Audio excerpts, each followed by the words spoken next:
அஸ்ஸலாமு அலைக்கும். எல்லோரும் என்ன செய்கிறீங்க, எப்படி இருக்கீங்க? இன்றைக்கி சண்டே ஸ்பெஷல். ரொம்ப நாளுக்கு அப்புறம் என் வீட்டில் நான் நெய்ச்சோறு ஆக்கியிருக்கேன். இத்தனை நாள் எங்கள் அண்ணன் வீட்டில் இருந்தோம் மதுரையில். இன்றைக்கி எங்கள் வீட்டுக்கு வந்தாச்சுல சென்னைக்கு, அதோட சீரக சம்பா அரிசி போட்டு நெய்ச்சோறு ஆக்கிட்டேன். தம்மில் போட்டு எடுத்தாச்சு. அதை அப்படியே உடச்சி விடுவோம்.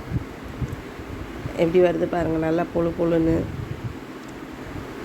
சீரக சம்பா அரிசினாலே குக்கரில் ஆக்கிறத விட சட்டியில் ஆக்குனிங்கன்னா தான் நல்லா பொழு பொழுன்னு நல்லா வரும்.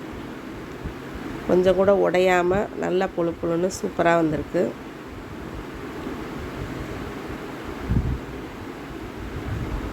அதுக்கடுத்து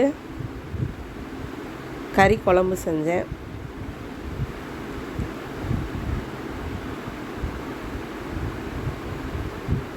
இதுவும் மதுரையில் வாங்கின புது குக்கரில் செஞ்சது தான்.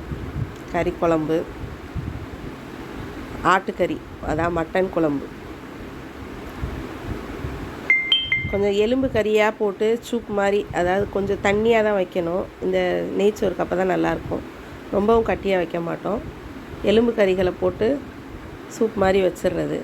வச்சுட்டு தனி கறியாக எடுத்து உருளைக்கிழங்கு போட்டு அப்படியே பெரட்னாப்பில் செஞ்சுருவோம். வெங்காயம், தக்காளி, இஞ்சி பூண்டு, கொஞ்சம் கம்மியாக மிளகுத்தூள் மட்டும் போட்டு, வெங்காயம் தக்காளி கொஞ்சம் நிறையா போடணும்.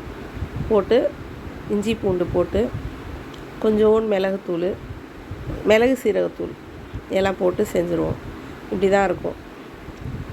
இன்றைக்கி அவ்வளோதான். Lunch over. உங்கள் வீட்டில் என்ன லன்ச்சுன்னு எல்லோரும் சொல்லுங்கள். இது மட்டும் இல்லை, அப்புறமேட்டு சிக்கன் 65 பெரட்டணும். அது ஃப்ரிட்ஜில் இருக்குது. அது யார் யாருக்கு எப்போ தேவையோ அப்போ சூடாக சாப்பிடையில் பொரித்து சாப்பிட்டுக்கிறது.